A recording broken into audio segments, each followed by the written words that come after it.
성경의 소리와 성경적 세계관 아카데미를 운영하고 있는 이양우TV의 이양우 목사입니다.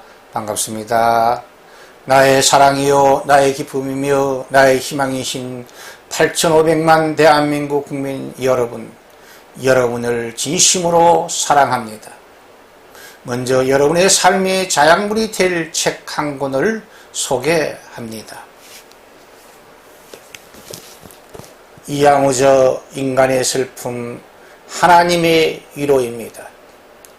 우리는 이 세상에서 슬픈 일과 괴로운 일, 이해하기 어려운 인생의 난제들을 경험하며 살아가는 나그네 인생입니다. 이 책은 사람들이 직면하는 슬픔과 아픔, 고난과 시련, 절망과 죽음에 대한 질문에 해답을 찾아보려고 시도한 책입니다. 이 책은 인생의 시련과 슬픔을 통해 하나님의 위로를 경험할 수 있도록 돕는 복음서입니다. 이 책은 세상을 떠나면서도 불신 친척, 불신 이웃들에게 예수 복음을 전하도록 돕는 아주 좋은 전도서입니다. 아직도 성경의 소리 이양우TV의 구독자가 아니시면 지금 바로 여러분의 유튜브에서 붉은색 구독 표시와 엄지척 표시를 꾹 눌러주심으로 성경의 소리 이양우TV를 애청하는 구독자가 되어주시면 더 유익한 방송으로 보답하겠습니다. 감사합니다. 오늘은 기독교 타월성의 진리 111번째 시간으로 구약 성경 느헤미야 2장 11절에서 20절 말씀을 중심으로 비전 성취를 위한 전략이라는 주제의 말씀을 여러분과 함께 나누려고 합니다. 하나님께서 우리에게 주신 거룩한 비전, 꿈, 환상, 소원은 갑자기 어느 날 이루어지지 않습니다.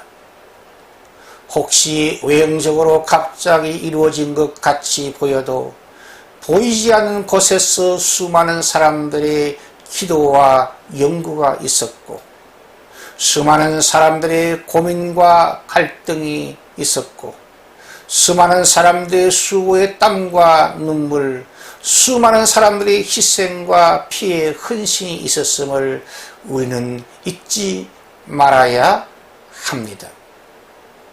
거룩한 비전 성취를 위한 조건은 하나님의 도우심의 은혜와 붙드심의 은혜가 최우선적으로 필요합니다. 그것과 함께 인간편의 구체적인 기도 전략, 인간편의 구체적인 청사진 전략, 인간편의 구체적인 현장 답사, 인간편의 구체적인 국민 설득, 인간편의 구체적인 방해꾼들에 대한 대응 전략이 필수 요소입니다.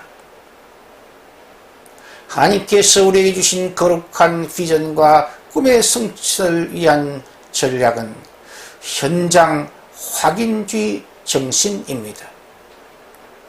우리는 느헤미야 2장 11절에서 16절 말씀을 통해서 느헤미야의 이 정신을 배울 수 있습니다. 느헤미야는 예루살렘에 도착한 후에 휴식을 취하면서 성벽 재건을 위한 깊은 기도와 숙고의 시간을 3일 동안 가지면서 하나님께서 그의 마음에 주신 비전 성취를 위한 청사진 마스터 플랜을 그렸습니다. 우리의 몸과 마음이 너무 피곤하고 분주하면 분별력이 둔해지고 좋은 아이디어가 떠오르지 않습니다. 느헤미야는 3일 동안의 충분한 휴식을 취한 후에 그가 특별히 신임하는 최측근 몇 명과 함께 은밀하게 예루살렘의 현장을 답사하기 시작하였습니다. 이를 숨기는 것은 하나님의 영광이요 이를 살피는 것은 왕과 지도자의 영화라고 지혜의 왕 솔로몬은 잠언 25장 2절에서 우리에게 권면해 주고 있습니다. 느헤미야 일랑은 예루살렘에 있는 용정이라는 우물에서 시작하여 주위에 아마도 서례정이 있었던 예루살렘 문 중에 하나인 분문을 통과하면서 무너져 있는 예루살렘 성의 현장과 불타버린 예루살렘 성문 현장을 전수조사하면서 엄밀하게 현장을 확인하며 답사하였습니다. 우리는 그의 치밀한 현장 확인주의 정신을 배울 수 있습니다. 진실과 사실과 팩트는 중요한 일을 설득하고 동의를 얻는 데 필요 충분 조건이 되기 때문입니다. 하나님께서 우리에게 주신 거룩한 비전과 꿈의 성취를 위한 준비와 계획 단계는 이를 엄밀하게 행하는 것이 지혜입니다. 그리고 계획이 완성되고 현장 답사가 끝나고 구체적인 청사진이 완비된 후에는 그 비전을 공개함이 좋습니다. 하나님께서 우리에게 주신 거룩한 비전과 꿈의 성취를 위한 전략은 비전 성취를 위해 지도층 그룹과 국민들을 설득해야 합니다. 느헤미야 2장 16절에서 18절 말씀 보면 느헤미야는 방백들, 지금의 국회의원 신분들과 제사장들, 종교 지도자들과 귀족들, 기업인들과 기타 지도층 그룹의 설득을 시작하였습니다. 왜냐하면 이들이 여론 주도 세력이기 때문입니다. 그 후에 그는 전체 국민들을 설득하였습니다. 우리는 느헤미야를 통해 다음과 같은 설득의 지혜를 배울 수 있습니다. 첫째, 그들이 직면하고 있는 시련의 현장을 확실하게 직시하도록 지도층 그룹과 국민들을 느헤미야는 설득했습니다. 둘째, 예루살렘 성벽이 무너진 현실과 성문이 불타버린 구체적인 신뢰를 들어 지도층 그룹과 국민들을 예레미야는 설득하였습니다. 셋째, 예루살렘 성벽 재건의 필요성과 긴급성을 설명하면서 지도층 그룹과 국민들을 느헤미야는 설득하였습니다. 하나님께서 우리에게 주신 거룩한 비전과 꿈의 성취를 위한 전략은 비전 성취를 위해 하나님의 선하신 도움의 손길을 간증하면서 설득해야 합니다. 가장 효과적인 전도 방법도 간증 전도입니다. 우리가 예수님을 만나기 이전의 아픔과 절망, 고독과 불행의 어둡던 시절을 간증해야 합니다. 길이요 진리요 생명이신 예수 그리스도를 만난 동기와 과정을 진솔하게 간증함이 좋은 전도가 됩니다. 셋째, 예수를 구세주로 영접한 이후의 삶의 변화와 참 행복의 현장을 간증함이 간증 전도의 필수 요소입니다. 이와 같이 느헤미야는 하나님께서 그에 주신 거룩한 비전과 꿈의 성취를 위한 역사의 참 주인이신 하나님의 선하신 도움의 손길을 간증하였습니다. 또한 느헤미야는 지도층 그룹과 국민들에게 페르시아 제국의 아닥사스다 왕이 발부해준 각국 통행증, 건축제를 명령하는 왕의 조서, 주인나라에 보내는 협조 문서 등을 지도층 그룹과 국민들에게 직접 보여주면서 그들을 설득하였습니다. 그리고 느헤미야와 함께 동행했던 페르시아 제국의 군대 장관과 기마병은 그들을 설득하는 핵심 요소 중에 핵심 요소가 되었습니다. 느헤미야의 진실과 성실한 간증으로 예루살렘에 남아있던 모든 지도층 그룹과 이스라엘 백성들은 설득되었고 결국 그들의 동의를 얻어내었습니다. 느헤미야 예루살렘 성벽 재건의 비전은 하나님의 영광이 나타나며 이스라엘 백성들의 안정과 평안과 부요가 보장되는 선한 일이었습니다. 역사의 참주인이신 하나님의 영광과 기쁨이 나타나는 선한 일은 충성스러운 헌신자들을 통해 때가 되면 반드시 이루어지는 것이 역사의 순리입니다. 이와 같이 대한민국의 정체성 회복과 예수복음 전도를 통한 8,500만 민족복음화 운동의 비전은 대한민국 국민들 모두를 행복하게 만드는 선한 일 중에 선한 일입니다. 그러므로 마태 6장 10절의 말씀과 같이 하나님의 뜻이 하늘에서 이루어진 것 같이 이 땅에서 이루어질 수 있도록 우리는 간절한 믿음의 기도와 우리의 현장에서 도울 수 있는 구체적인 헌신의 사람들로 세워지시기를 주의 이름으로 축복합니다. 하나님께서 우리에게 주신 거룩한 비전과 꿈의 성취를 위한 전략은 비전 성취를 막는 악한 방해꾼들에게 대한 구체적인 대응 전략이 필요합니다. 우리 느헤미야 2장 19절에서 20절 말씀을 통해서 그 현장을 발견하게 됩니다. 사마리아 지역의 불신 통치자인 호른 사람 산발랏이라는 이름의 뜻은 월신이 달신이 생명을 준다는 의미가 있는 사람입니다.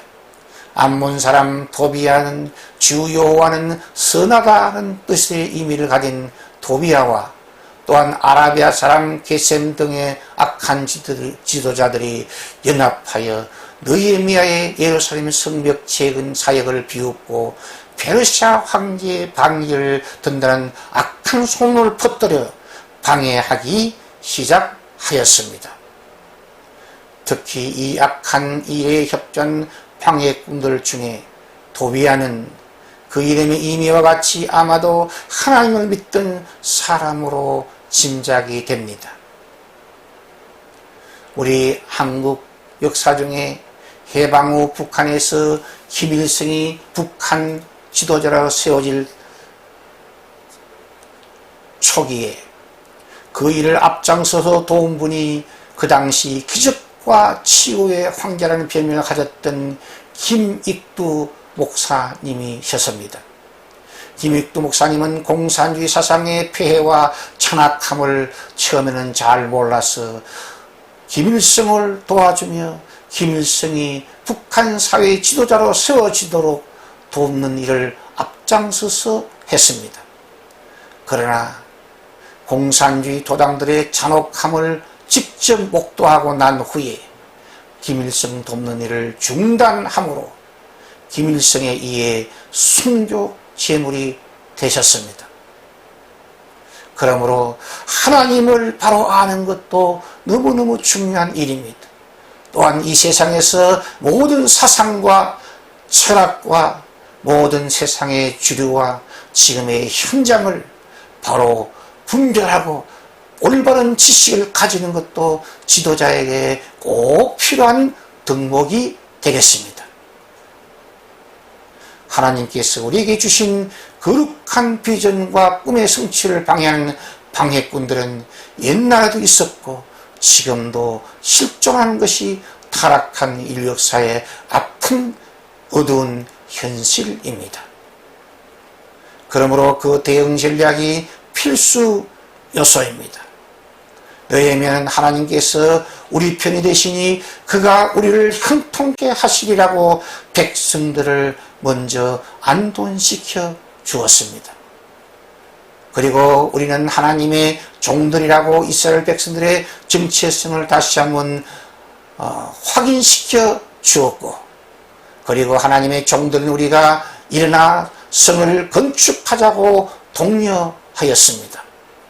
뿐만 아니라 아군과 적군을 확실하게 분리시키므로 악한 방해꾼들의 방해를 저지하였던 것을 느헤미야 2장 20절 말씀을 통해서 우리는 발견할 수 있습니다.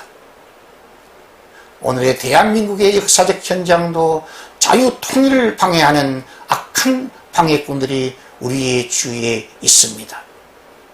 공산사회주의 독재 체제인 북한과 중공과 러시아 삼국 동맹이 대한민국 자유민주주의 통일의 비전을 가로막고 있는 적들입니다. 공산사회주의의 비효율성과 반인권성을 오늘의 역사의 현장에서 우리는 확인하고 배우고 있습니다. 남남 갈등을 부추기는 중공과 북한의 그 방해 공작을 우리는 정확히 알고 그 대응 전략을 확고하게 분명하게 수립하고 실천하여야 합니다. 부디 전전하신 하나님의 은혜 가운데 남북한이 자유민주주의 대한민국으로 예수복음 통일 한국으로 이 한반도에 튼튼하게 굳건하게 세워줄 수 있도록 하나님이 은혜 주시고 축복해 주시기를 나사렛 예수 이름으로 축원드립니다. 시청자 여러분의 따뜻한 구독과 칭찬과 후원은 새로운 메시지를 준비한 저에게 큰 힘과 격려와 능력이 됩니다. 감사합니다. 샬롬 샬롬 샬롬.